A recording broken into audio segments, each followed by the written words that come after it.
साथियों, तत्वदर्शी संत रामपाल जी महाराज अपने ज्ञान गंगा पुस्तक की पेज नंबर 49 पे लिखते हैं, अपने स्वार्थ के अनुसार वो हमारे भगवत गीता की श्लोकों की व्याख्या करते हैं। और यहाँ भगवत गीता की चतुर्दश अध्याय की 3 से लेके 5 नंबर श्लोक की व्याख्या करके यहाँ लिखते हैं। आपको भी बहुत ज़्यादा हंसी आएगी, मैं पढ़ के सुनाता हूँ। ब्रह्मकाल ये कह रहा है कि प्रकृति दुर्गा तो मेरी पत्नी है, मैं ब्रह्मकाल इसका पति हूँ। हम दोनों के संयोग से सर्व प्राणियों सहित तीनों गुणों रजोगुण ब्रह्मा जी, सतोगुण विष्णु जी, तमोगुण शिव जी की उत्पत्ति हुई है।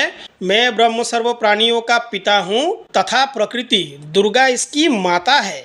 मैं इसके उदर में बीज स्थापन करता हूँ जिससे सर्व प्राणियों की उत्पत्ति होती है। भाई बहुत ही भयंकर अर्थ किया उन्होंने। प्रकृति दुर्गा प्रकृति से उत्पन्न तीनों गुण रजोगुण ब्रह्मा, सतोगुण विष्णु तथा तमोगुण शिव जीव को कर्म आधार से शरीर में बांधते हैं। बहुत ही अपने स्वार्थ के अनुसार जिस तरह से अपना दुकान चलते रहे, उसी तरह से रामपाल महाराज जी ने उनके मन में जो विचार उत्पन्न हुआ उन्हीं को यहाँ पे लिख दिया। तो जिनको संस्कृत का सा का ज्ञान नहीं, वो अगर हमारे भगवत गीता के श्लोकों का व्याख्या करेगा तो ऐसा ही होगा। भाई रामपाल महाराज जी के हर एक वीडियो में आप देखिएगा, उन्होंने कहीं पे भी संस्कृत को अच्छी तरह से पढ़ा नहीं। जो संस्कृत के हिंदी अर्थ होते हैं बस उन्हीं को पढ़ देते हैं। एक गीता उनके पास है, बस वही गीता दिखाते रहते हैं। अगर आपको संस्कृत का ज्ञान नहीं, संस्कृत के सा का पता नहीं, तो हमारी भगवत गीता की जो श्लोक है उसके साथ ऐसा मजाक करना और इन श्लोकों का इस तरह से अर्थ निकालना, ये भी आपको शोभा नहीं देता। आप अपने आप को तत्वदर्शी संत कहिए या और कुछ भी कहिए, परंतु हमारे भारतीय संस्कृति के जितने प्राचीन ग्रंथ हैं उनका अर्थ करने के लिए आपको किसी ने नहीं कहा। आपने अपनी ओर से लगा लिया कि मैं तत्वदर्शी हूँ, परंतु उन्होंने जिस तत्व का दर्शन किया वो तत्व परम तत्व है ही नहीं। भाई कबीर परमात्मा क्या परमात्मा है? परमात्मा तो चेतन है। हम कबीर साहब का बहुत सम्मान करते हैं, परंतु उनके नाम से जो दुकानदारी चलाया गया उसका हम समर्थन नहीं करते। और इसीलिए हमारी भगवत गीता में, हमारी वेद आदि शास्त्रों में, हमारी उपनिषदों में क्या है ये हम दिखाते हैं कि हमारी ग्रंथों में असल में क्या है। और रामपाल महाराज जी ने अपना दुकान चलाने के लिए उन्होंने जो हमारे ग्रंथों के साथ छेड़खानी किया, इसी को हम आप लोगों के सामने प्रस्तुत करते हैं कि रामपाल जी को ना तो शास्त्र का ज्ञान था और ना ही परमात्मा का ज्ञान था और ना ही हमारे भगवत गीता का ज्ञान था। तो आइए हम गीता से देखते हैं भगवान का क्या उपदेश है इन दोनों श्लोकों में।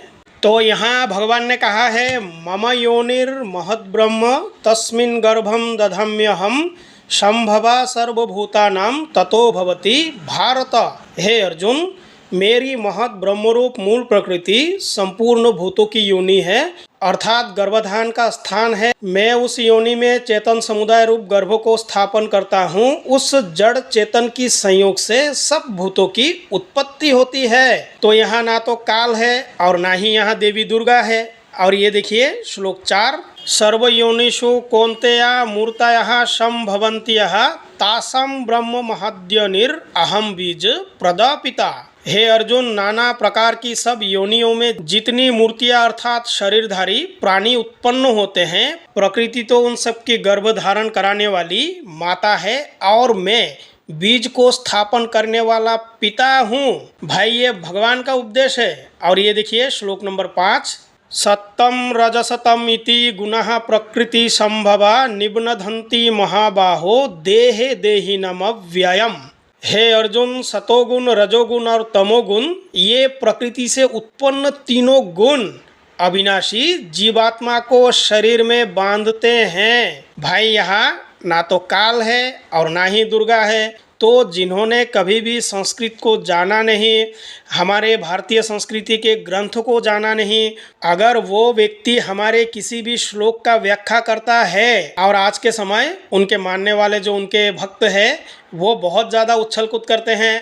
अच्छी तरह से अगर भारतीय संस्कृति को किसी ने जाना तो वो जो रामपाल महाराज जी है उन्होंने ही जाना। इसीलिए हम उनके चेले को बार बार बुलाते हैं कि भाई आइए डिबेट करते हैं, हम देखते हैं कि आप लोगों को कितना शास्त्र का ज्ञान है और हमें कितना है, आइए देखते हैं।